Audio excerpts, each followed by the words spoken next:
एकादशी। एकादशी को लेके नए जनरेशन और पुराने जनरेशन में हमेशा कुछ ना कुछ बहस चलती रहती है।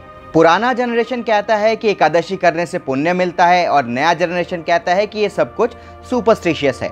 हमारे जो पुराने जनरेशन के लोग हैं, हमारे माता पिता या उनके भी माता पिता, उनसे जब पूछा जाता है कि एकादशी क्यों रखा जाता है तो वो पाप पुण्य का लॉजिक दे देते हैं कि अगर हम एकादशी के दिन कुछ उल्टा सीधा खा लेंगे या व्रत नहीं रखेंगे या नॉनवेज खा लेंगे गलती से तो हमें पाप लगेगा। और आज के जनरेशन खाने को लेके जो पाप पुण्य का लॉजिक है इसमें ज़्यादा यकीन नहीं करते हैं।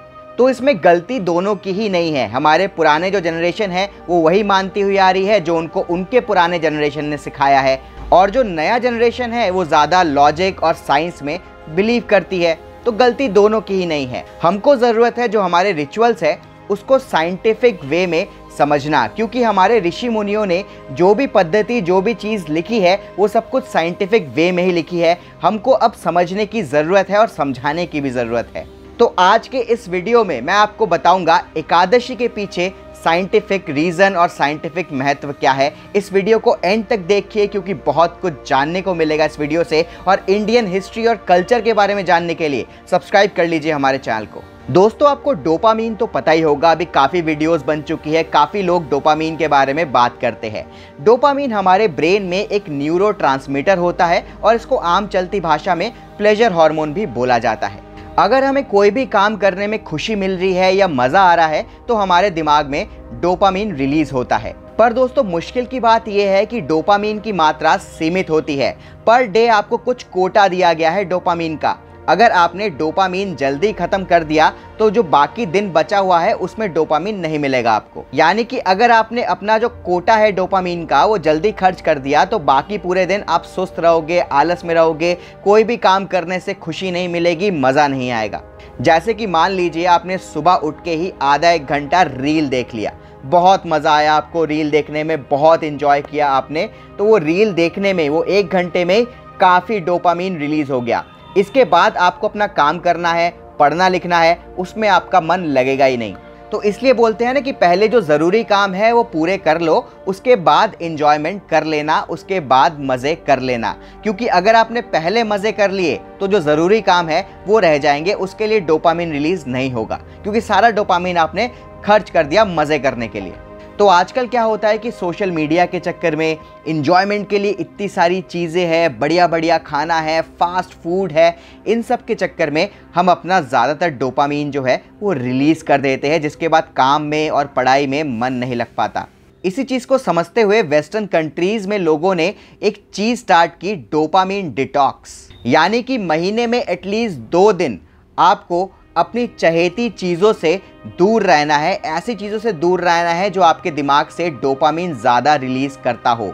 पूरा दिन आपको ऐसी चीज़ से दूर रहना है। ना आप सोशल मीडिया छेड़ोगे, ना रील देखोगे, ना फास्ट फूड खाओगे, ना मौज मस्ती करोगे, ना शराब पियोगे, ना सिगरेट पियोगे, कुछ भी ऐसा काम नहीं करोगे जिससे डोपामीन आपका अधिक मात्रा में रिलीज़ होता हो। उसको बोलते हैं डोपामीन डिटॉक्स। पर जब वेस्टर्न कंट्रीज़ के लोग बोलते हैं डोपामीन डिटॉक्स करने के लिए, महीने में 2 दिन ऐसा चुनने के लिए जब आपको डोपामीन डिटॉक्स करना है, तब सारे युवा मान लेते हैं। पर अगर हमारे आयुर्वेद में लिखा है, सुश्रुत संहिता में लिखा है कि आपको एकादशी करनी है महीने में 2 दिन, तब हम लोग उसको नहीं मानते हैं, सुपरस्टिशियस बोलते हैं, क्योंकि हमें इसके बारे में पता ही नहीं है। जब एकादशी का व्रत रखा जाता है या एकादशी रखा जाता है तो उसमें जो भी खाना पीना उसको पसंद है वो चीज़ वो नहीं खाता है, इधर उधर की बातें नहीं करता है। कुछ मंत्र उच्चारण दिए गए हैं, पूरा दिन उस मंत्र का उच्चारण ही करता रहता है, जिससे कि इधर उधर की बातों पे ध्यान ना जाए, रील्स वगैरह ना देखे, सोशल मीडिया पे ना जाए, कुछ एक्सप्लिसिट कंटेंट ना देखे जिसकी वजह से डोपामीन ज़्यादा रिलीज़ हो। ऐसी चीज़ें एकादशी के दिन नहीं करना होता है। तो जो वेस्टर्न कंट्रीज़ अब डोपामीन डिटॉक्स लेके आई है वो कई हज़ार सालों से सनातन धर्म में बोला जा चुका है। बस ये जो वेस्टर्न कंट्रीज़ है वो एक चीज़ में अभी भी पीछे है एकादशी से, वो है किस दिन ये जो डोपामीन डिटॉक्स है ये करना चाहिए, किस दिन एकादशी करना चाहिए। वेस्टर्न कंट्रीज़ बोलते हैं महीने में कोई भी 2 दिन चुन लो, उसमें आप डोपामीन डिटॉक्स कर लो। पर हमारे जो ऋषि मुनि हैं, हमारे जो गुरु लोग हैं, उन्होंने 2 दिन फिक्स किए हुए हैं महीने के, जिस दिन आपको एकादशी करनी है, यानी कि डोपामीन डिटॉक्स करना है। महीने के वो 2 दिन एकादशी करने के लिए बोला गया है। एक दिन जब वैक्सिंग मून होता है और एक दिन जब वेनिंग मून होता है। वैक्सिंग मून मतलब जब मून का जो शेप होता है वो 1/4 होता है, यानी कि क्रेसेंट बना हुआ होता है। और वेनिंग मून मतलब जब मून का जो शेप होता है वो 3/4 होता है। अब आप बोलोगे भाई मून से क्या रिलेशन है हमारा? तो मून से हमारे बॉडी का बहुत ही तगड़ा रिलेशन है। जैसे कि आपको पता है हमारे बॉडी में 60 to 70% पानी है और जो मून है वो पानी को बहुत ज़्यादा इफेक्ट करता है।